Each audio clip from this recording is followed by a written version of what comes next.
குடும்ப கட்டுப்பாடு செய்த காரணத்தினால் தமிழகத்திற்கு ஒரு ஆபத்து வந்திருக்கிறது.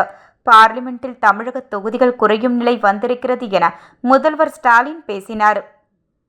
நாட்டிலேயே முதன்முறையாக சுய மரியாதை திருமணங்களை அங்கீகரித்து தமிழகம்தான் சட்டமாக்கியது. உச்சநீதிமன்றம் மற்றும் உயர்நீதிமன்றத்தில் தமிழ் வழக்காடு மொழியாக வேண்டும், நீதிமன்றங்களில் தமிழ் வழக்காடு மொழியாக வேண்டும் என்பது எனது நீண்ட நாள் கோரிக்கை. தமிழுக்கு செம்மொழி என்ற பெருமையை தேடி தந்தவர் கருணாநிதி. பெற்றோர் குழந்தைகளுக்கு அழகான தமிழ் பெயரை சூட்ட வேண்டும்.